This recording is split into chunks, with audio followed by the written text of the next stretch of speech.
Welcome to Place and Experience. Indulge your senses with immersive game titles. Boost the excitement with our engaging promotional tools and generous network promotions.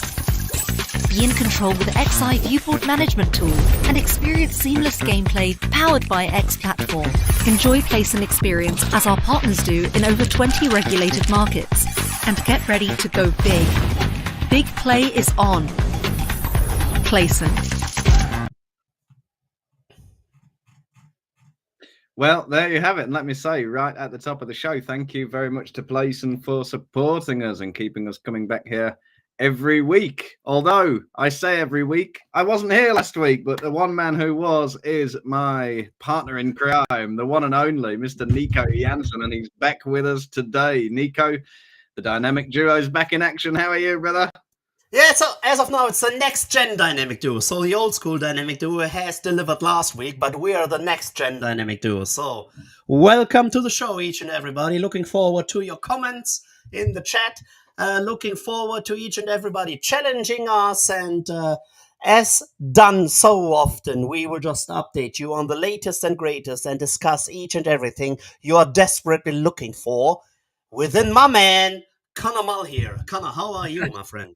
I'm very well, Nico. Thank you. And you quite rightly point out, yes, please do keep the comments coming in. Let us know what you want to hear about. Let us know if we get anything wrong, or if you just want to tell us how devilishly handsome we are, then that's fine too, isn't it, Nico? Indeed it is. We're going to have a pretty special episode today. We've got a UK special coming up because yesterday we had some updates from the world-famous, highly respected Gambling Commission, who everybody loves. And we got some updates on one of the most controversial elements of the White Paper Gambling Act review here in the UK. That is, of course, the so-called affordability checks. But we're going to come on to that in just a few minutes because first, Nico, are you ready? Nobody does it quite like you. The biggest headlines of the week coming at you live and direct, courtesy of Nico Jansen with his 10 in 5. Nico? Exactly. And I was born ready, mate. So, Typical reportedly close to selling its US sportsbook.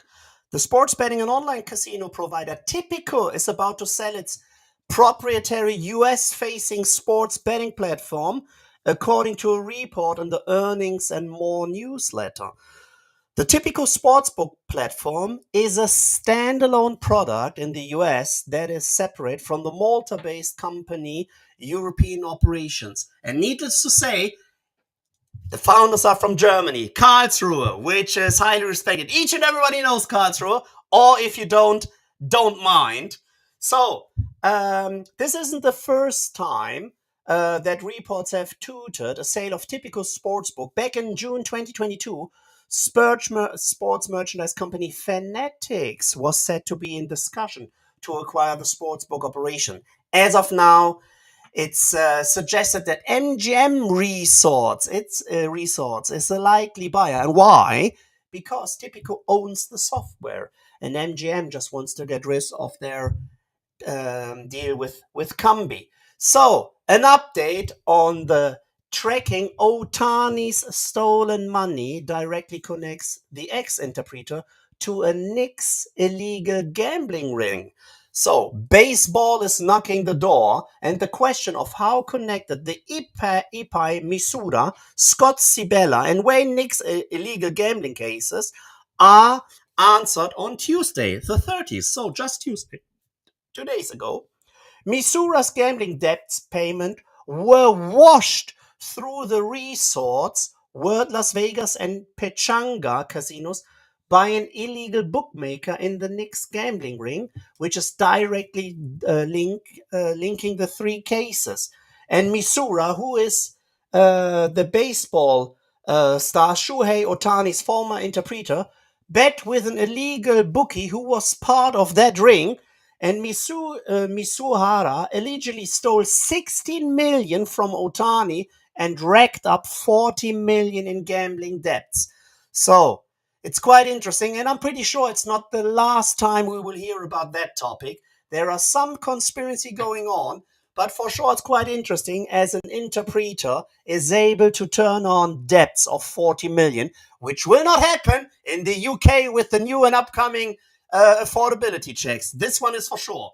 So heading over as the Flutter shareholders vote at AGM to move the primary listing to the New York Stock Exchange, the NYSE. Petty Power owner will make a switch to its natural home by May in a further blow to London Stock Exchange.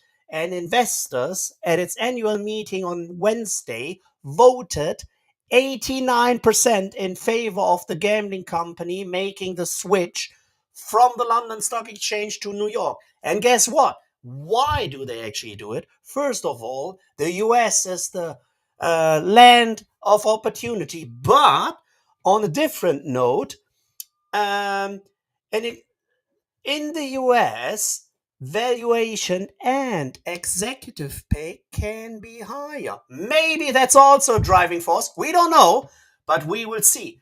Then, quite interesting, as 888 have to or withdrew a controversial AdWords, which they had been done at the London Transport Network. So London buses and tubes will no longer carry the adverts. If you just come across one of these adverts, it's quite interesting, as it was very prominently labeled inside the TFL, so the tubes. It's like 888, this tube is now a casino. Of course, there might be slightly misunderstanding of player protection. As of now, 888 said I'm sorry, and they removed it all. Belly's Q1 financials. So Belly has published its Q1 results, and what CEO Robinson Reeves called a solid start to the year. Unfortunately, the favorable performance across several segments was offset by a loss of 174 million, triggering a decline in the company's share price. As we all know, companies' share prices and the stocks react quite significantly as soon as bad news hit the fan. MGM reports a consolidated Q1 revenue of 4.4 billion, and this has been driven by MGM China and their Las Vegas operations, which is 13% year-on-year up based on the reported 3.9 billion in 2023. Caesars, they also post positive digital performance despite a Q1 slide. Caesars Entertainment endured an underwhelming Q1 2024, including a drop in net revenue. But executives were pleased with strong progress in the online gaming and sports betting segment. So the CEO, Tom Reeg, admitted, "We're not in the habit of delivering quarters that look like this. If you look at the biggest buckets, everything that could go wrong did go wrong for us." And this is a topic we touched on so often. And fingers crossed they will make a return. But in the end, with a quarterly revenue of 2.7 billion, I'm pretty sure we don't need to wave the white flag for MGM. Then, still staying in the US, as VC Properties commits a 700 million investment to transform the Venetian Resort in Las Vegas. So, we will see a big renovation at the Strip of the Venetian with a budget of 700 million. Then, still staying in the US, as multiple US states are considering new betting restrictions. So, first of all, based on the NCAA prop betting, a lot of states actually update bills which would ban credit cards to fund digital gambling accounts and ban college players. Prop bets have been filed. Pennsylvania, North Carolina, Wyoming, and even further to come. And last but not least, as a cliffhanger for what's coming up, the UK, which is called a light touch, affordability checks are set at £150 per month. So the Commission confirmed that the lower level, the so-called light touch checks, will be triggered at £150 per month. These checks will examine publicly available information about a customer, such as bankruptcy orders or a history of unpaid debts. And this has been my 10 at 5. And now let's dive into even more about the UKGC. Well done, Nico. I think you can take a very well-deserved little rest of your voice now. Lots going on this week. Some pretty stark comments from Tom Reeg there on Caesar's performance. He said everything that could go wrong did. He said they got their butt kicked all across the market. I think something like this. So yes, lots of interesting stories. But the biggest story of the week, especially for those of us here in London and in the rest of the UK, is, as you mentioned, the Gambling Commission's response to white paper consultations on so-called affordability or financial vulnerability checks. Now, Nico, this is something we've been hearing lots about ever since the white paper came out last year. And it's been a major cause for concern among operators in the UK industry. So obviously those propositions went out to public consultation so that stakeholders, members of the public, everybody could have their say on what they thought about affordability checks.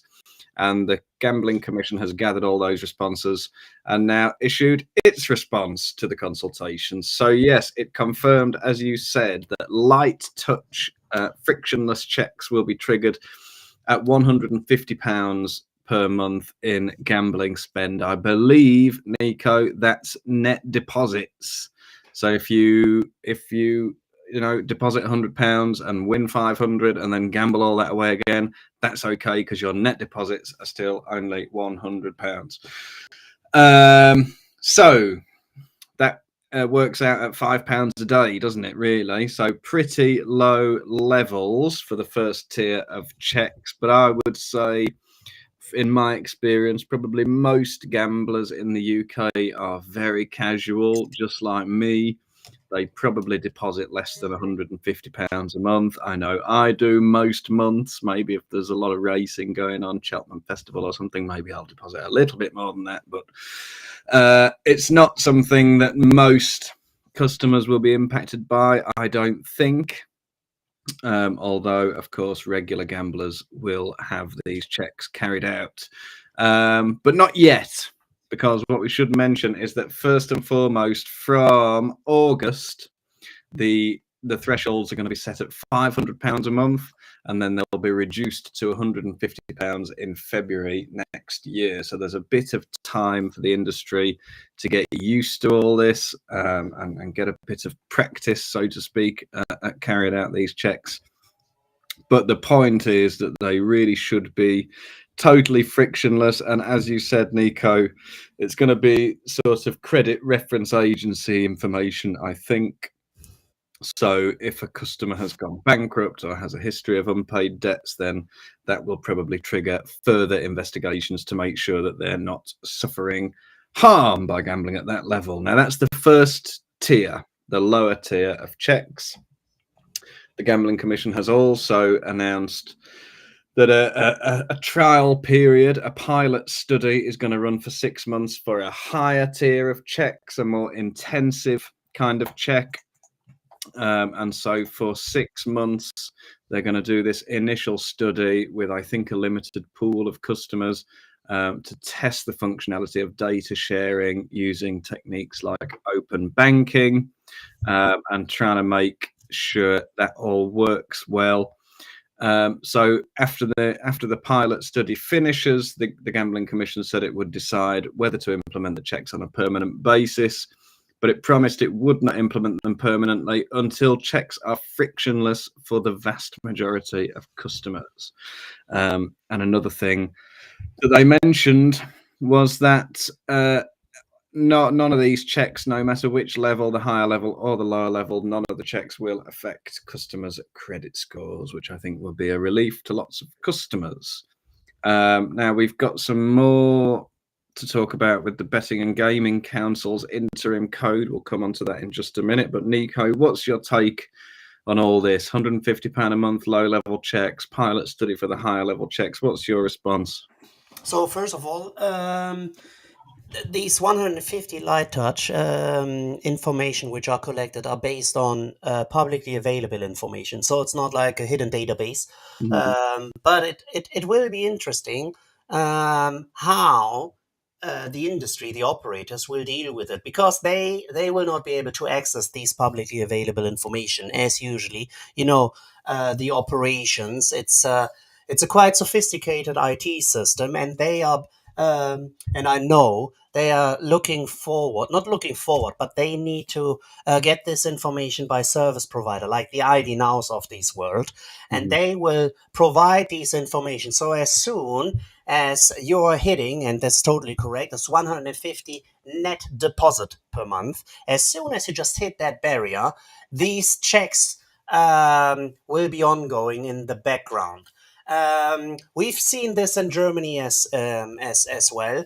As soon as you will increase your monthly deposit to more than 1,000 euros as that net deposit, you also need to run these affordability checks. Guess what? You don't need to run these affordability checks in black market operations, and this usually results in, as soon as you're offering a non-frictionless check, so the customer needs to leave the regular IT system, his regular habitat, and he or she needs to upload like a bank statement, a salary slip, whatever. They do not. And then they just shut down their account and head over to the black markets operations where it's not checked. Is it good? Is it bad? First of all, channelization rate is significantly lowering. So in Germany, we're speaking about 40% channelization rate, although GGL, the regulatory body in Germany, denies these numbers, of course. But I'm pretty sure we will see some of the players actually leaving the markets as well, as they're like, hey, it's my money. As soon as my credit cards gives me still the opportunity to deposit money into my account, why do you actually need to run further investigations on my end?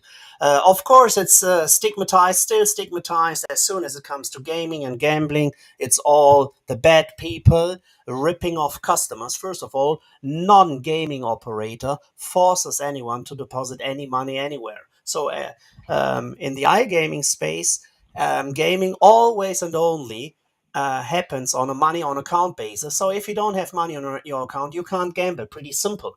And guess what? There is a video which went viral in the US. A girl, she wanted to get married, didn't work out. Then instead of celebrating her wedding, she hopped on a plane listening to a Taylor Swift concert in Old Man's Texas. And these tickets have cost her 3,000 US. I'm pretty sure whoever just sold the tickets didn't ask for an affordability check, but as long as you're able to actually listen and see the performance of Taylor Swift, no questions asked. So this is something we always need to keep in mind. At 150 pounds spent on a monthly basis, you will run these affordability checks, while you can spend money big time anywhere else and no questions asked. And I'm just throwing this one out there. Yeah, and we should say that the data is extremely lacking when it comes to Taylor Swift related harm. So we should be looking into that, I think, as a society. But that's a discussion for another day, Nico. So we've got a new headline up and a new QR code in the corner if you want to check out this story, which is that customers will not be required to upload documents during the affordability pilot. As you mentioned, Nico, sometimes in Germany, for example, you've got these requirements for people to upload their bank statements and things. The UKGC has been pretty emphatic on the fact that that will not happen in the UK, especially not for the vast majority of customers, because in the meantime, as we mentioned, we have these kind of pilot study periods, these interim periods, where everything's going to be tested and all the rest of it. So, what has the Betting and Gaming Council, the BGC, said about all this? They are very closely involved in the development of these policies. And they are, of course, a trade association that represents probably 90+% of the regulated UK industry. So all the big hitters, your Flutters, your Entains, Kindreds, and all the rest of it, 888, these are all members of the BGC. And they have released an interim industry code for affordability checks during this kind of in-between period, where they will undertake more research and more intense checks into customers who spend more than £5,000 per month or £25,000 in a rolling 12-month period. So much higher limits there. The point of that, I think, was to just get a kind of minimum baseline level for all operators across the regulated sector, because it has been quite inconsistent up until now. That's kind of part of the point of bringing in these affordability checks, is to give some consistency across the industry. So under the voluntary industry code, only those customers wishing to spend more than £25,000 in any rolling 12-month period will have to provide financial documents to demonstrate they are not at financial risk. And when they do that, at that point, the operators will be obliged to undertake a risk assessment to determine whether markers of harm are being displayed. So the CEO of the Gambling Commission, Andrew Rhodes, said, "This voluntary code will help ensure a consistent and transparent approach for consumers across participating operators, where customer spend is the trigger for action. The thresholds in the code represent a set of minimum standards agreed by operators, including backstops where they will consider and engage with customers where necessary." So it's all a bit of a mix. We've got lots of different limits flying around. It's going to be £500 for a soft check. Then that's going to go down to 150. Then we have higher, more intensive checks at higher spend levels. You got this £5,000 a month, £25,000 a year limit. So it's a little bit complicated for the time being. I think the point overall, Nico, is that it's all about test at this point. And I hope that if the evidence, say in 6 months' time, I hope if the evidence suggests that the regulated market is losing a lot of customers to unregulated operators, then the Gambling Commission will be forced to reconsider, basically. And indeed, yesterday, the Gambling Commission did a press briefing with the industry press. So Next.io and a few other brands that you may be aware of were invited to a meeting online with some Gambling Commission head honchos, Andrew Rhodes, the CEO, and Tim Miller, Executive Director. And they told us that the frictionless aspect of all this is the most important thing. So Tim Miller said, once we get to the end of the trial period and we have a stronger understanding of how the different designs work, then we will be able to make decisions as to whether we can go ahead with changes to the license conditions and codes of practice. If we can't deliver on white paper proposals, then clearly we will have to reflect on that and think again. So, Nico, based on your experience in other markets, do you think they'll be able to bring in these checks in a way that really don't impact the customer experience in a kind of frictionless, invisible way where customers needn't worry? It just depends on the database, on the underlying database. When preparing for the call, as of now, I'm not aware of any database in the UK which you can just use. So somewhere this data needs to come from. Maybe it's open banking, service solution providers who actually, on behalf of the customers, just if the customers allows, are just scanning your bank account, like the latest transaction, how high your salary is, what kind of credit score you will have. So as long as this is a service which will be implemented, a reliable and trustworthy service which will be implemented in the UK as well, and will be accepted by the customers as they are trusting these services, This could work. As an example, for Germany, we already have a service solution like this. It's called the Schufa. So as soon as you sign up for anything based on a monthly reoccurring payment, like your mobile carrier, your T-Mobiles, your Three, your Vodafones, your Sky subscription, as soon as you want to sign up for these services, your data will be transferred to the Schufa. And the Schufa also has access to your bank account as well. So they can evaluate your credit score instantly in real time. So people in Germany are quite aware of Schufa existing. It is quite interesting as nobody actually knows how the scoring works. It also depends on the area you're actually living. So if the overall salary or the average salary in the area you're living in is quite high, you will get a higher score, while having the same income and you're just living in a lower average score area, your overall credit score will be significantly lower. So as you can't deny your data being carried out to Schufa, there has been a ruling of the European Court which stated no more data should be sent automatically to Schufa, as nobody can deny actually, as of now, before the court ruling, to deny I don't want my data being shared with Schufa. So if you don't want your data being shared with Schufa, you will not be able to sign up for mobile carrier service. You will not be able to sign up for a Sky subscription, etc. So that's a monopole power which has been given, and not a regulatory board. So it's not government owned. It's just a company, and nobody actually knew how they evaluate the credit score.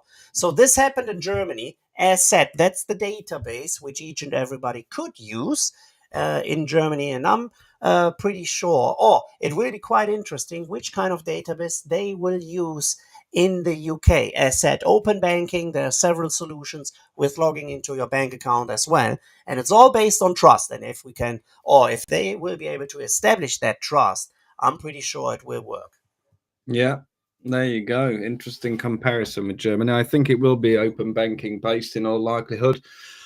But that's what the trial period is going to be all about, is testing these different methods. Now, I think just before we move on, I've had a look today at some of the major UK operators' share prices just to see if this had an impact on them. And it seems to me, Nico, that this was pretty much priced in. Nobody's had, it's not like everyone's lost 10% of their market cap or anything like this. It seems like, if anything, I think the response has been pretty positive. So there you have it. That's the end of our discussion on affordability checks. Let us know your thoughts in the comments, and we'll be back with another story from the UK in just a few seconds after this short video.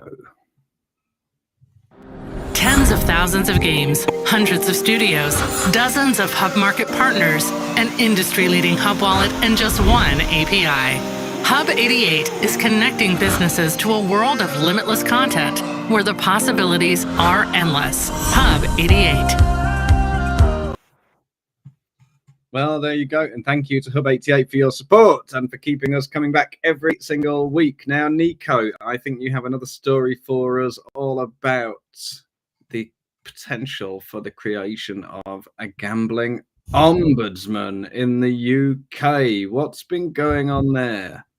Yeah, it's quite interesting. So first of all, if you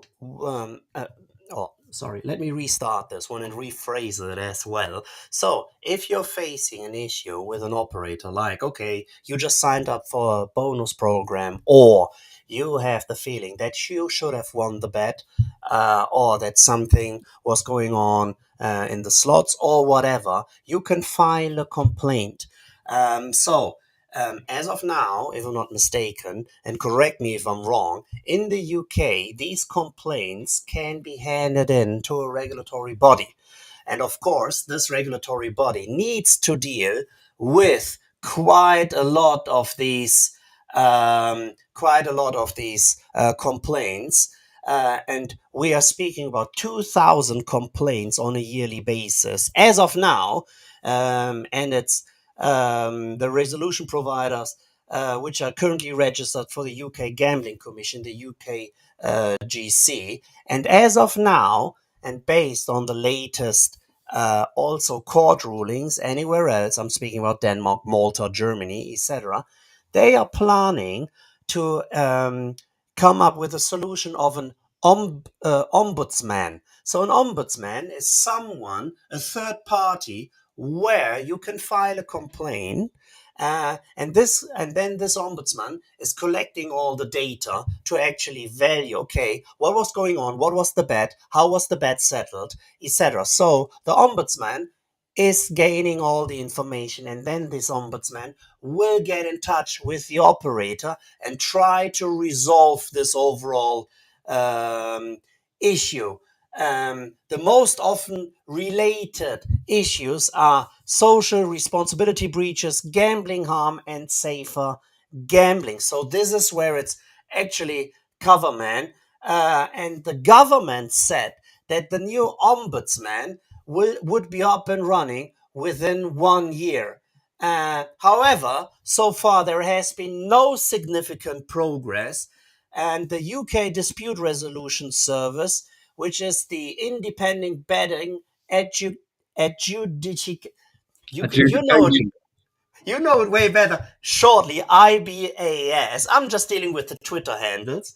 So said it is ready to step into the ombudsman role with a robust consumer-focused plan, pending the support of key stakeholders and agreement of an appropriate funding model. With decades of experience as a trusted independent educator in the gambling sector, IBAS is uniquely positioned to lend its expertise to establish a robust and independent body, so the organization said. Yeah, this is it, Nico. So I think it was something.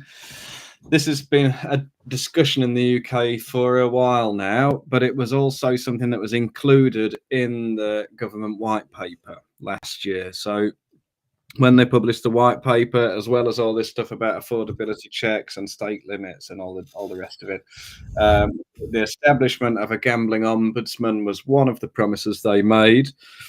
And as you pointed out, they said at the time that it would be up and running within a year. Well, it's been a year, and what's happened? Nothing. So it's come back around. People are starting to talk again about setting this up, as the government promised. And you're absolutely right. IBAS is already a kind of dispute resolution service for bettors.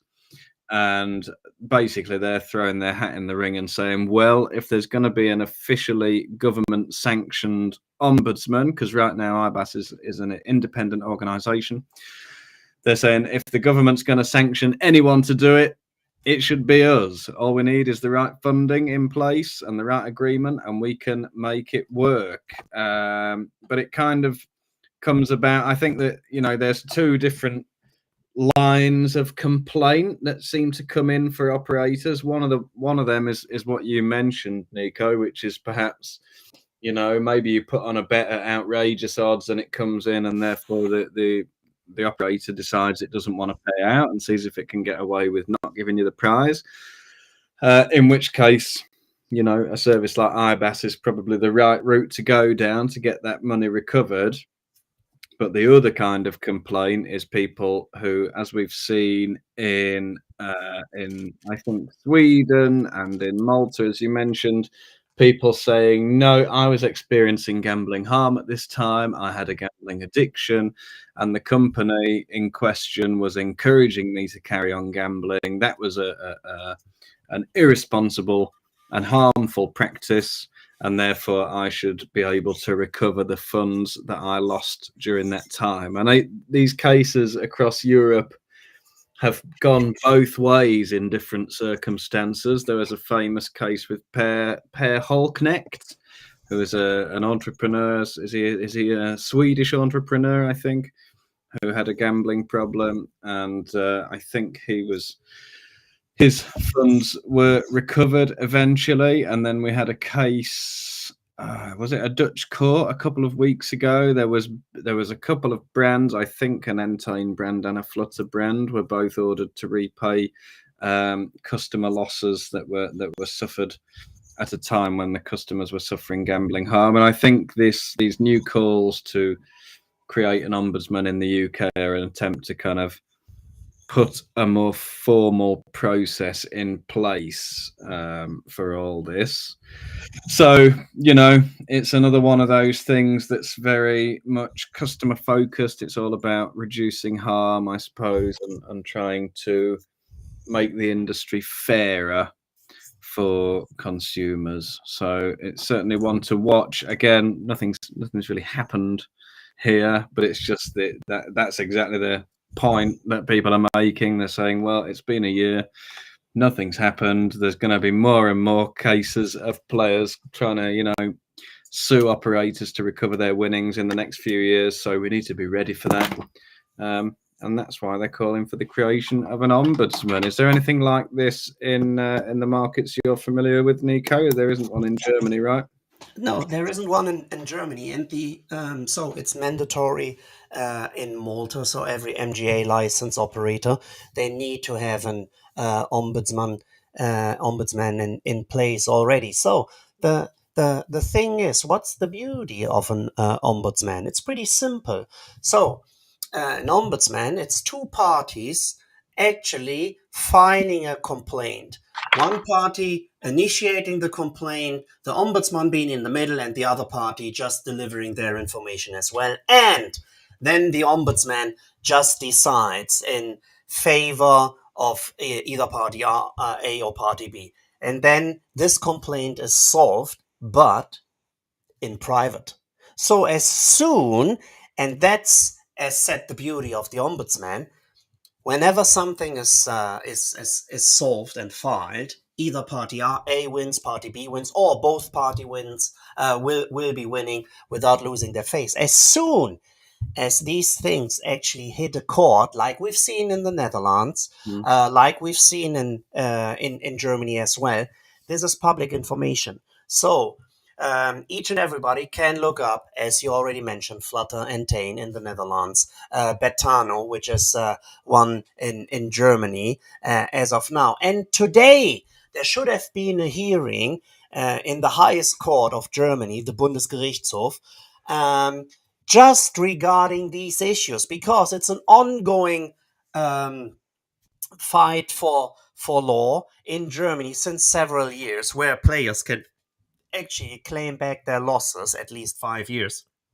And the actual situation is just based, and I'm just speaking about Germany, dated back to 2012, when the first operators in Germany, iGaming operators, started to take bets without actually holding a German license, as there was no licensing regime in Germany, and operators from Malta were able to actually use their Maltese license and operate in Germany. Bill 85 rings a bell as player claimed back their losses. So dated back to 2011, people are actually able to claim back their losses, and this is what has become a significant industry for lawyers.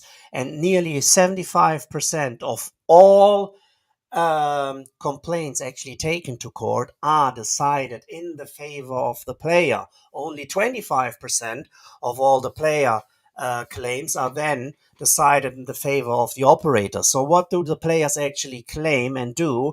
They are like, oh, I had no clue that I'm dealing with a non-licensed entity, and if I would have been aware of dealing with a non-licensed entity, of course, I would have not deposited any money anymore. While the operators could do it the other way around. Like, okay, as soon as we're speaking about big time winnings, they could refuse of paying out these winnings. Like, we just realized that we are operating in Germany without actually holding a license. Guess what? No operator actually ever played that card. It's just the players claiming their losses. And funny enough, there are several players who actually claim back their losses, and we're speaking about 30, 40, 50K. Guess what happened with the money? They gambled it again. So, funny enough, but that's just on a side note. So, this should have been a court hearing in the Bundesgerichtshof today. It has been postponed because with that decision, this will have a significant impact on each and every operator in Germany, because what the highest court in Germany will decide will be the underlying argument of every and any other player claiming their losses. And there are already companies who have filed for insolvency paperwork in their desks. So we will just see how this one will play out and turn out. But for sure, it will change. It can possibly change the landscape of operators in Germany significantly. Yeah, absolutely. We'll see what happens in Germany. We'll be following that story, and we'll see what happens in the UK. But let me recommend, before we sign off, you should go to next.io and have a look at the article that my colleague Sonia wrote about this question of the Ombudsman in the UK. It's a super interesting read with lots of different points of view.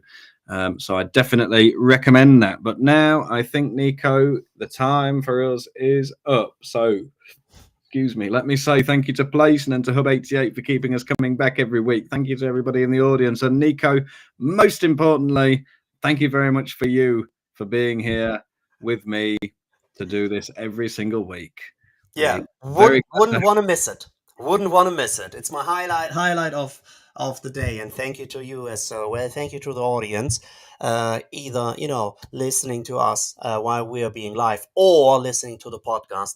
You make us proud. And if we come across each other during the upcoming significant event, Next.io Valletta Summit, feel free to actually touch Connor. He likes it very much. He's a very likable person, and his smell is even more awesome. So just get back to us, challenge us while we just come across you, walk across you. Always feel free to talk to us and discuss things. We are there to actually talk to you as soon as you speak up to us. Thank you. That's right. We'll be in Malta all week for the conference in just a couple of weeks. So yes, absolutely, you're right to mention it, Nico.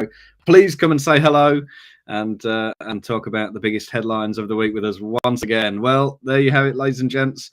Thank you all very much for joining us. Nico, thanks again to you. And I will see you here, same place, same time next week. Bye. Bye.